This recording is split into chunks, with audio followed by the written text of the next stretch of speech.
What is up? Hey, what's going on, everybody? Tanner Poppet here.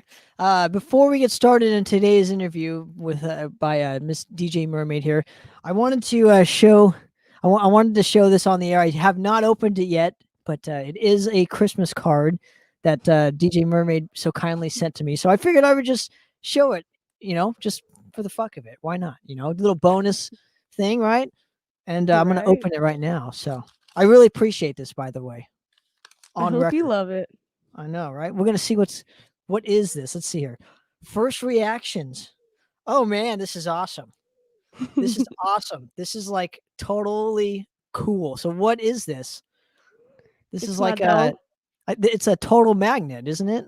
Yeah, I do magnets sometimes for the Christmas time because, like, I don't know, I think it's cool. And then I made it cheesy because my dog's It's great. sexy. It's great. I like it, and I don't know who that Santa is, but thank you, Santa. So, I don't know who that Santa is either. It was on the internet, of course. well, this is awesome. I really appreciate this. This is Well, gonna go because on my fridge. I'm just letting you know. So, there's I mean, there's no in-store Santas right now, so I had to get cheesy as fuck for 2020. Duh. this is awesome, and thank you very much. I have to send out my Christmas cards still, so you'll be getting one. I gotta. Ooh. It'll be totally generic, but I'll probably print one out and make it all fancy. But thank you I very hope much for so. this. Anyway, let's get You started can with the do interview. So You can wait, but you can totally do the same background and put you in there, and you're like a snow globe and Mr. Tanner Poppet. I could. I think I, it's a good idea. I think it's I a think great idea. everyone would enjoy it. Or you could have it where you're like laying all sexy, like with the guitar, like all But I cheesy 80s. but I have to have like my head on somebody like a bodybuilder's body just to make it all cheese. Hulk Hogan. That's right. So, yeah, something like that. But No, that would be anyway, sexy. let's get started. So I'll have you you want to do a 3, 2, 1 and we'll Yeah, cool. And thank you very much, by the way, for that card. That thing rules. So all anytime, dude. right. 3, 2. All right, welcome back to another Metal Mondays. We just played Officer Nice from Violence and Lone Justice from Anthrax. As you know, we always start Monday off with violence. I have a very special guest with me, Mr. Tanner Poppet from Madrost. How are you doing? I'm doing good, Miss DJ Mermaid. How are you doing? I'm doing great, man. It's a happy cold Monday. So I'm really looking forward to talking shop tonight. So really appreciate you Yeah, having me on. anytime, dude. We're going to talk about Char and the Rotten Earth that just came out in September. How has that been like well received with the fans? As it's been a few months since it came out. Yeah, it seems like people are still talking about it. So I'm really jazzed and excited that all you guys are digging the record still and it's being played and being loved, throughout the world. I've been getting tagged a lot on radio stations. So big shout out to you guys for, continuing to play the metal. So but as far as reaction, it's I think the only negative things that people aren't enjoying are my vocals, but that's really been since the dawn of the band's existence. So I can't please everybody as far as that goes, but you know it's a 95% 5% split, I guess. So that's cool. People are enjoying it. For me, I always felt with Madross like you guys kind of were like the rush of metal because not everyone enjoys Geddy Lee's vocals, and that happens with you too. So that's how I always felt with you guys when you tell me that. Well, I appreciate it. I wouldn't say we are, but there's a lot of bands that people don't enjoy the vocal aspect as much, in a band. But I just don't think that like if it's not vocals aren't meant for everybody, and Rush isn't really a band that's meant for everybody. It took them years for people to like kind of catch on to them, and actually love them, and that's just what it goes with like a lot of bands. I know we were talking earlier about that stuff, but it's really true. All my favorite bands, they always never got their dues at the right time. And that's where I go back to you guys are like the rush of metal because it took for everyone like to get a long time into them, and now look at you with the new record. Everyone's loving this new record, and it took that with them for like 2112 or like moving pictures for everyone to get really into them. You know what I mean? Right, and 2112 was actually their 4th record. So, Yeah. this is our 4th record, and it seems like I don't know, it's cool. I mean, when a band kinda has 4 records out too. It's got it to me, it defines as success for a band. Yeah. So let's get into this. So, how long did it take for you guys to write this record, and how long was the recording process on top of that? The writing process for the actual record itself, what we always do is me and Big Cat get together and have hash out a song literally every day. So what you're hearing is like either the finished products of that day, or all the riffs are completed, and then my job is to go home with it and structure everything, and then send it back to Big Cat to restructure, and he'll send it back to me with drum parts already programmed because we use Superior Drummer, and that's just how we base our riffs off of. So I mean, it's kind of really cool because me and Big Cat are such a unique writing team. I feel because it's especially for the kind of music that we play. So that's as far as the writing process goes. So it took about like, I don't know, a song a day. There's 7 songs, so it's like, probably 6 to 8 weeks, I would say. And then it pulverizes me and Mark kind of a jam session that was years prior after we had recorded the Essence of Time record out. We would obviously jam, and we came up with that and literally in 10 minutes. And I just wanted to throw that on the record as a tip of the hat to Big Cat because he loves grindcore, and so do I, and so do a lot of us in this band. So, but as far as the recording goes, it took a few more months than what I would have liked it to have taken, but it got done, and that's all that really matters. And it got done literally right before this whole quarantine thing happened. So we got really lucky as far as the recording process because it was getting mixed literally in March and April, and then it came out obviously in September.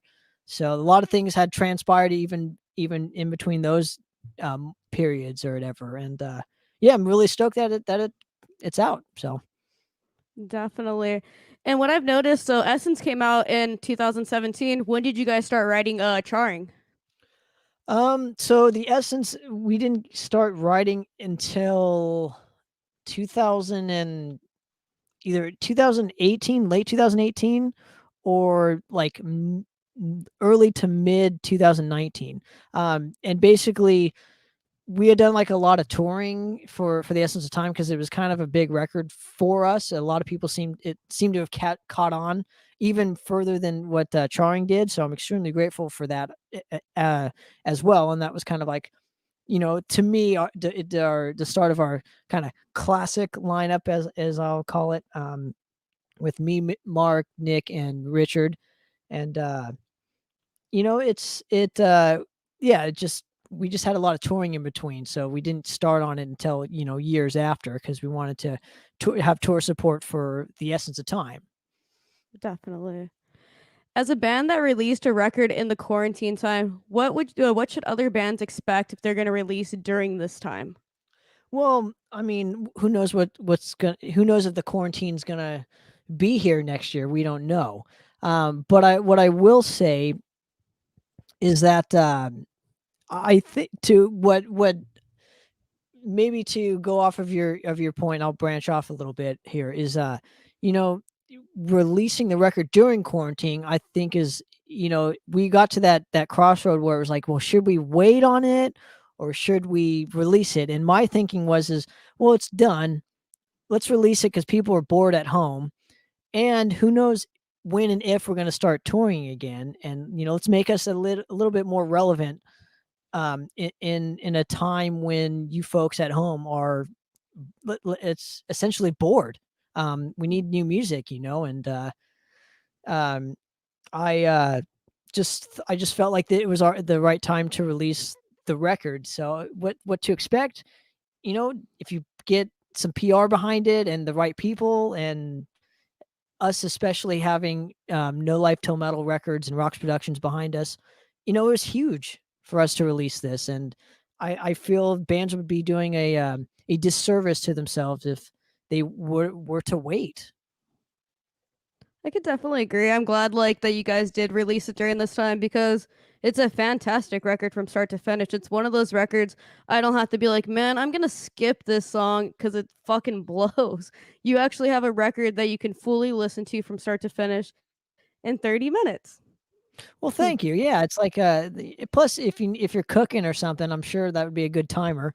Um, but it's like I don't know. I my mindset is you know, I get bored really easily, and so I want people to actually like hear the everything I do from start to finish instead of skipping songs. And I mean, you know what we do. We're in radio, right? And podcasting. Mhm. We hear a bunch of music, and sometimes it's not all there. I I can't agree. listen to every single song and be like, this is amazing. And so with every record in Madrost's career at that time, I want every song to be amazing. If it's not great, it's not going to make the record, despite who wrote it. I definitely wish more bands were like that because, like you said, like you want every song on the record to be killer, and everyone wants to listen to it. What I've also seen, so you guys just released a lyric video for "To Prevail the Wicked." Why did Scott Waters pick that song out of every other song on the new record? Um, I I think because we released it as a B-side, as I call it. Bands obviously used to release B-sides, and we're kind of an old school. We have that old school mentality, at least I do, where there's an A-side, which was "Charring the Rotting Earth," the title track, and "To Prevail the Wicked." Big Cat chose. He wanted to release that one, and I was like, "Great, let's throw it up and see what happens." And I just think because it was the B-side, and maybe Scott Waters, that's one of his favorite songs. I have no idea, but I'm so glad that he's pushing the record even further, and same with Bill from Rocks Productions. I can't thank those guys enough. And yeah, I definitely would highly recommend people go check out the lyric video because I think it's awesome. Yeah, it's definitely great. So let's get into some tunes. We're gonna play "1,000 Eyes" from Death here on Razor Razor Radio. Radio. I like that we did it at the same time. I know. Hey, we'll do that every segment. So, Okay, and okay. what's up, Joaquin? I just want to before we get into the next segment. There you go. I would agree with that, Mr. Joaquin. Hopefully you are doing well, and I saw you bowling, and hopefully you got all strikes. So anyway, let's do the next segment. Ready? Yeah. All right. All right, we're coming back from Your Demise from Thanatopsys off their new record.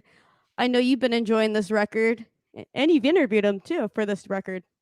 Absolutely, yeah. Initiation is the name of the release, and it's their first record literally in their whole career, and the band's been around since the '80s, from That's my understanding, crazy. or the early '90s. And yeah, Dave's a good guy, and John rules. So Oh they're yeah, both dude.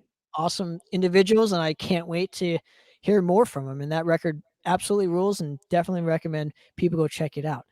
Now, I'm curious, real quick, before we get into this more, why 1,000 Eyes? Because that song rules too, and I haven't heard it in a while. Because Symbolic's my favorite record from Death, and for me, just like those little things in 1,000 Eyes, like the drums. I'm huge on rhythm and bass. Well, the rhythm section. So the drums in that, and the like little like I guess you would call them breakdowns kind of thing. That's why I picked that song. It's my favorite song off the whole record, and I feel like everyone just loves the self-titled Symbolic, but this one Mm. just is so like underappreciated, in my opinion. I think Symbolic is their most I wouldn't say overplayed or like overrated song, but it's not a song I go to in the band's career. So I definitely would agree with that.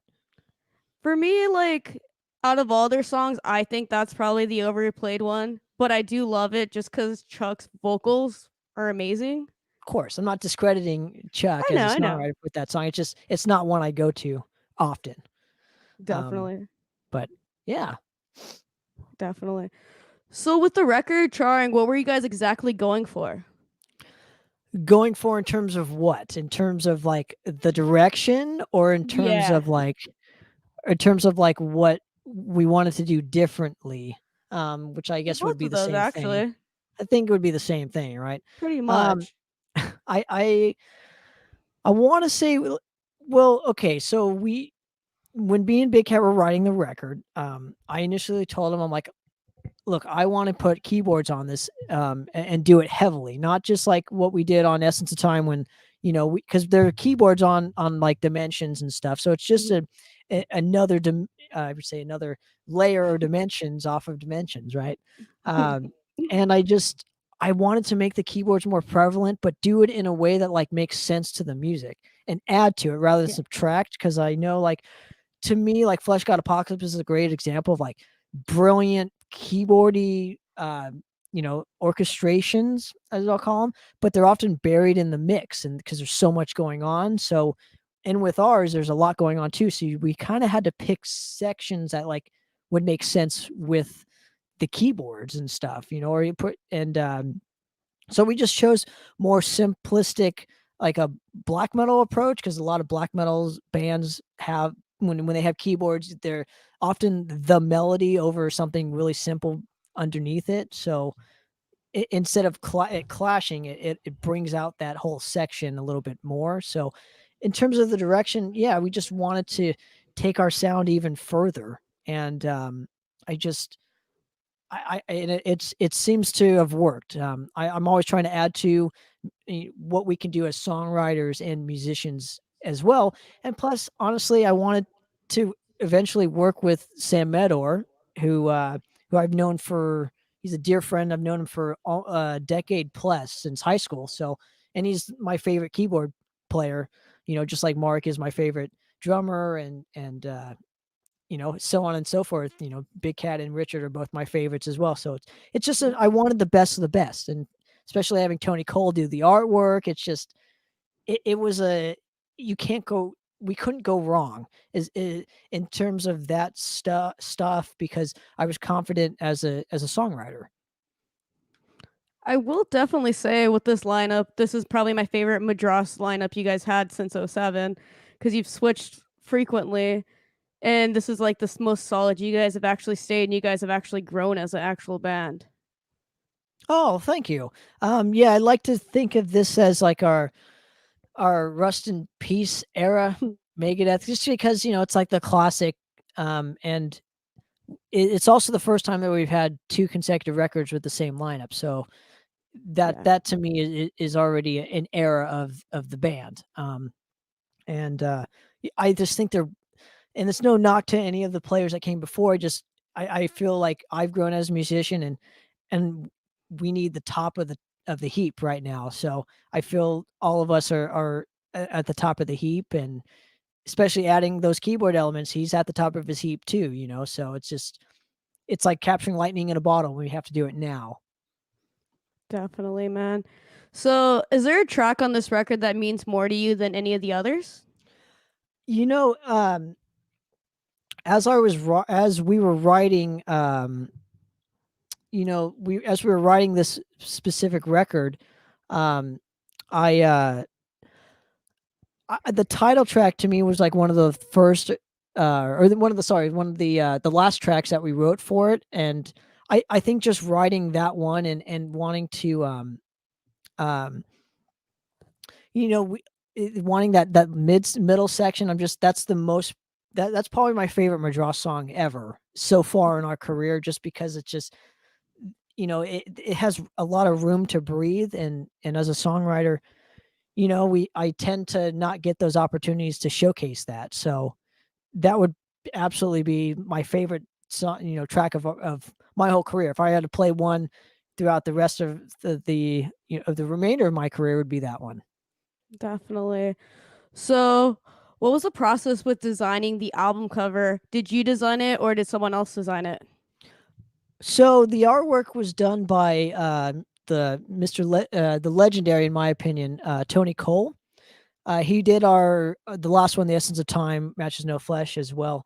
And I just love his style and I love working with him. He's a dear friend. Again, he's easy to work with. And I'm not about drama. So he's just, it's that whole concept came about where it was originally a black and white album cover. And we decided to change it to red, the red and black one that you see.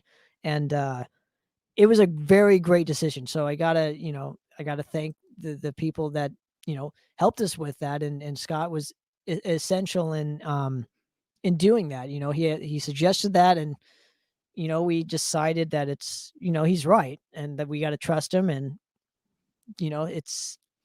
it ended up working in our favor. But the whole concept to it was just a song based on um it was based on off the lyrics of the title track, and it just seemed to embody everything that was on the record. With the keyboard parts, it's a darker record. There's a lot of cleans, it just, and obviously getting Hannes Grossman in the mix too just really helped everything. So I definitely love the colors on it, like the black and the like red. I'm hoping the next pressing that you guys put out, like I tell you every time we talk about this, is like a splatter black and red, maybe some white in there. I don't know. It would for the logo that would just roll, dude. In my opinion. that would be amazing. Yeah, that would be amazing. If anybody wants a copy, obviously we'll get more into that towards the end, but I'll tell you guys where to go get it. But yeah, absolutely, I agree. I would love that too. Definitely. So, as the vocalist of Madrost, is there anything special you did to get your vocals ready for this record? Um, this one was recorded obviously differently than the Essence of Time when we went to Mark's pad to do the vocals. Um, Big Cat had wanted another microphone. He wanted a good microphone, and he was telling me about the SM7 or SM7B, the Thriller microphone, the one that Joe Rogan uses doing his podcasts as well. Um, and we he decided to get one, and to the first one of the first times using it was obviously the Charring record, and I just recorded it in his bedroom. All I had was room temperature water with some lemon, and that's pretty much my regimen when it comes to recording vocals, and just on stage and stuff. I like to have that expand the throat muscles. Sometimes I put some honey in there and to really help coat it. So um, but most of those things, we took it line by line. And a lot of that was just one takes. And I was really pushing myself further as a vocalist, because if it wasn't good enough for me, I would just redo it again. I would just make him redo it, even if the producers think that it was a good take. I'm always the guy trying to get that better take. Definitely. So, how many different vocal styles are you doing on this record? Well, so obviously we've done away with the really high notes, right? From their first two records. And I more concentrate more on the mid to high range, because my vocals can't go really low anymore like I could on, like, in 2007 when I recorded the first demos and of what would become Madrost. So I just have to concentrate on my strengths, and I think I have more of like a hardcore style to me, which is probably a turn off for a lot of people. And it is what it is. So I try and play to my strengths at the end of the day. I definitely feel your vocals for this what you've done with this record work perfect. So, if they don't like it, that's fine, but I think it works perfect. Oh, I appreciate it. It really means a lot. And I think adding the keyboards too, you know, it, that all, like I said, it's like the glue that puts it all together. When the nice thing about my style is that when you hear me, it's like exactly who it is, and that's who you want. That's what you want too. That to be identified from your voice. Definitely. Well, let's get into some more tunes. We're gonna play my favorite song off of the new Madras record, "The Serpent's Quest," here on Razor Radio. Radio. That was awesome. That was awesome. You're funny. You're funny, man. All right, hold on real quick. Yeah, no problem. Yeah, what's up, Joaquin? Yeah, he says bowling and metal jam. Let's plan a Razor bowling jam. Absolutely, I would love to go bowling. You, Andy Ford, and Miss DJ Mermaid. I suck at bowling, That would dude. rule. Who I cares? That suck. would rule. Can we get like That would actual rule. like shirts, maybe like Well, Hawaiian shirts, and we'll like have like our names, and it'll be like Mr. Tanner Poppet and like Andy fucking Ford and I guess DJ Mermaid, and then on the back all big Razor Radio, but like all Absolutely. like looking like the way you would say it. Absolutely. We'll get you bumpers too, don't worry about it. Ouch. I mean, I probably do need some bumpers, not I'm gonna just lie I'm there. just playing with you, don't worry about it. It'll I be suck fun. that Yeah. bad though. I'd be like the gutter ball queen, bro. Well, I have more confidence in you than that, so I but don't yeah, know. we'll You could definitely do ask a Mr. Mike Vega. We used to go bowling when I lived in Hollywood. They would laugh at me the whole time. I sucked. I well, sucked so bad. the only way to get better is to keep doing it, right? So but Pretty yeah, we'll much. definitely do a bowling and metal jam, that would rule, so All right. So you ready to come back in? yeah, go for it. All right. We're coming back from Dying Thoughts off of the new Madrost record. Would you say this song is the most underrated song on the record? Um, yes and no. I would say that and Impossible Dreams. I think just because um those songs haven't gotten, there are people that like them, but it hasn't. There's not a lot. So in terms of that, I guess the answer is yes. Uh, but it's Dying Thoughts was the first time too that we had Richard doing um his vocals. He's now comfortable in doing vocals on records, and hopefully he'll do some more in the future. And it's just that was a trial basis kind of song, and it just seemed to work. Me and him kind of, I think we work well. He handles the lows, and then I can handle the mid to highs. So it's just like a melting pot of just all of us, and that's what I really feel this album encompasses is just the four of us and five of us, and I guess you would Yeah. say from the keyboards, right? I like it. So I was listening back to the older records today, as you saw all the screenshots every like 20 minutes. I know. It's Uh, awesome. it seems like your vocals have gotten heavier compared to your vocals off like Maleficent and the can't think of the other one right now. Aquatic, you know. Into the Aquatic Would Sector. yeah, dude, that brain fart. But why would you say your why would you change your vocals like you don't want to do those epic 80s metal screams anymore? So okay, so there's a story behind it. When Into the Aquatic Sector came out, um, all the reviews that the only complaint that they were complaining about was the high vocals and not them not liking it, right? And I kind of paid attention to which ones were doing it, which ones were kind of talking smack on the vocal aspect.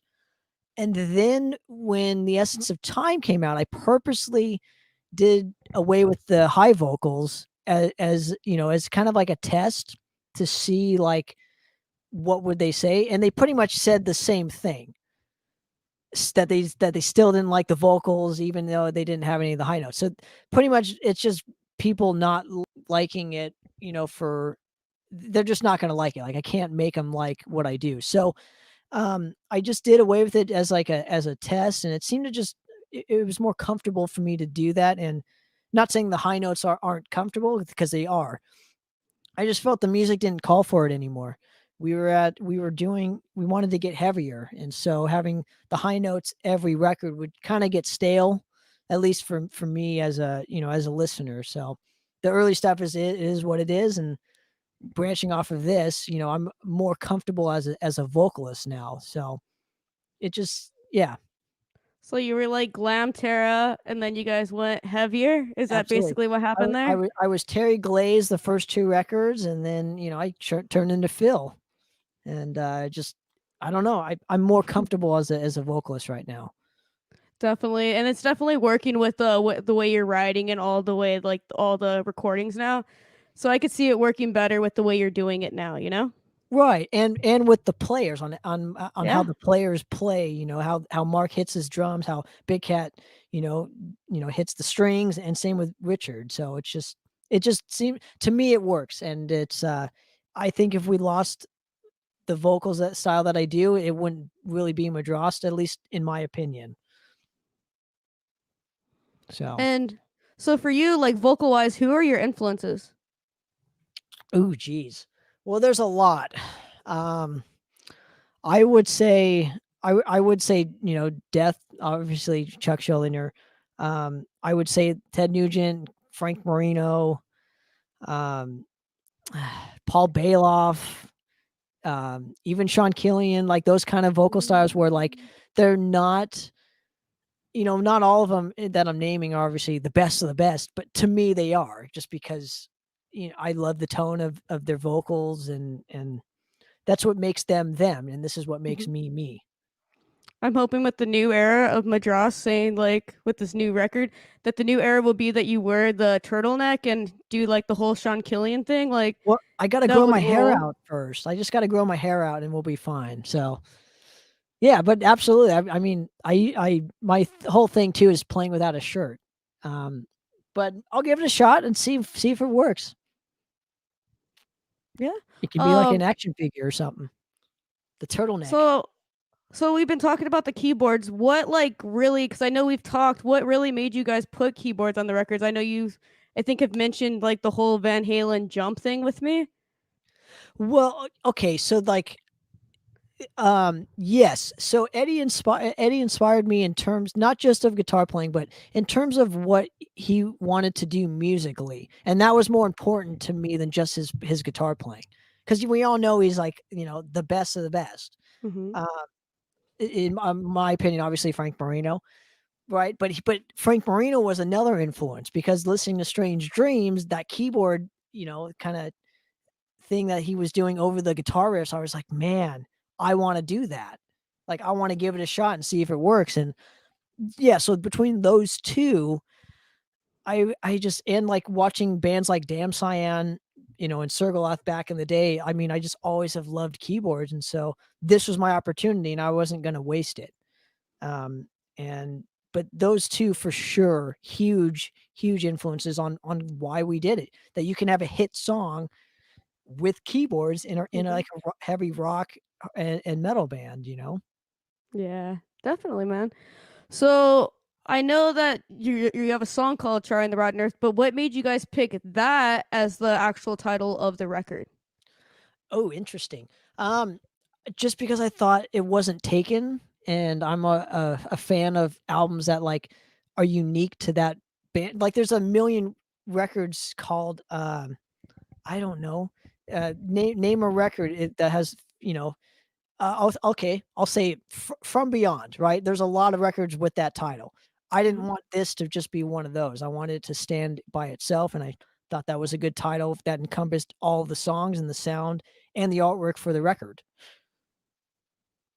That's very interesting, man. That's pretty cool. We're gonna get into some more tunes. We're gonna play "Victimized" from my favorite King Diamond record here on Razor Razor Radio. Radio. I love it. It's great. All right, you ready to come back? Yeah. All right. We're coming back from Not So Easy off of the new, well, it's the new Raven actual single that they came out with today, actually. Fish and chips. Fish and chips. I'll never forget that, dude. Good times. Good times. But and then I love that King Diamond song, and the new Raven I didn't even know was released until now, so that rules. Yeah, dude, I was like, wow, so they were dropped it just today. Well, they dropped it on Friday. That was very interesting to me that they just dropped a single out of nowhere, but it's pretty fucking great, dude. Well, but he does all those bass videos like on the daily, so I wouldn't be surprised if he Yeah. was recording in the studio Eight still. string bass, eight Oh, string bass. That's absolutely. something I get stuck with. Eight string bass. I'm like, dude, I don't even know how to. Well, I know how to use four strings, but eight strings? Well, they're probably like lumped together like a 12 string. So Like weird. It's so weird. I think that Richard should use a 12 string, not 12 string, nine string bass or eight a string bass 9 on the string. next Madras. Well, Richard, there's some s- so I guess, no pressure there, buddy. So, That'd be very interesting, that man. would be. That would be interesting. All right, well, let's get back into the interview. Sure. One question I want to know: for you recording and writing "Charring the Rotten Earth," was the writing and recording different compared to Essence or Maleficent? Well, extremely different than the first album, just because we have new players. Maleficent was a compilation or compilation, I guess, of just all the old material that we didn't want to lose, and we wanted to move forward from there.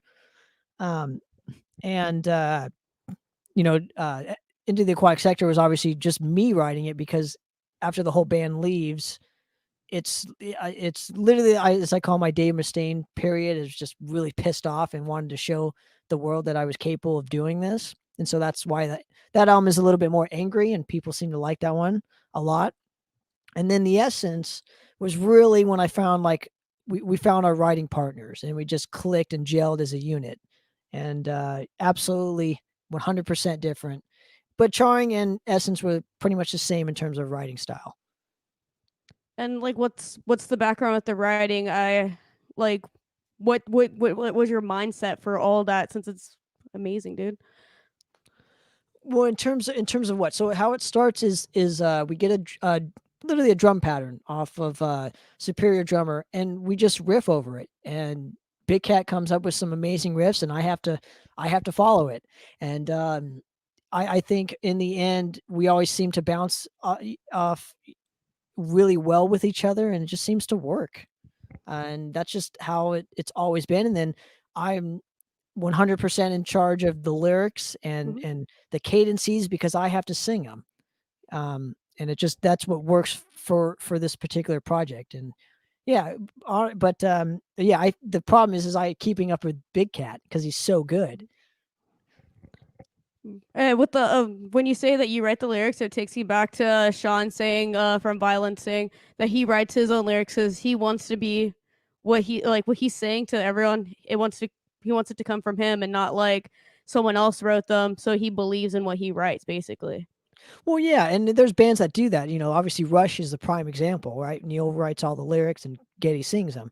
And I'm kind of in the boat with Sean. It's like I have I guess things to say, but I also want the lyrics to not solely be based on one idea because when you're listening to a record, I want everybody to kind of question it and kind of be engaged with the lyrics. And even if they're not, at least I tried to do that.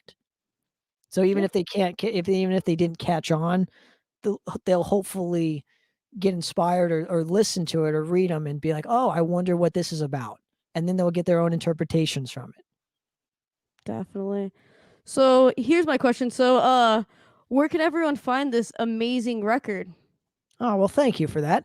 You can find it on madrost.bandcamp.com and nolifetillmetalrecords.com. I believe they're having a sale as we speak for like $8. You can pick up the CD there, and definitely go support the label because that I definitely encourage it.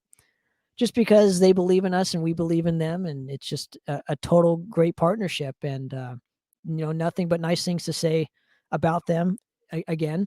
But yeah, those are the main two places. Obviously, you're on Spotify if you're into the digital thing, and Pandora and all those places. So yeah, I really appreciate you having me on and talking shop about the album. So really means a lot. Definitely. I enjoyed having you on. I've been meaning to have you on for a while to talk about this amazing record, man. I appreciate it. I'm glad people It's, like it. At the end of the day, right? I've feel like I've done my job and have enjoyed it. So it's definitely going to be in my top 10 for sure records that came out this year. We'll discuss that more at the end of the year when we I'm have that show. I'm honored, and thank you, Miss DJ Mermaid, for having me. Really appreciate it. Anytime, dude.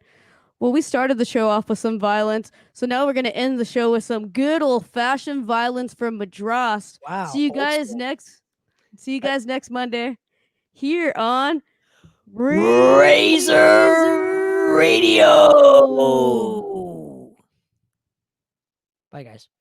Bye.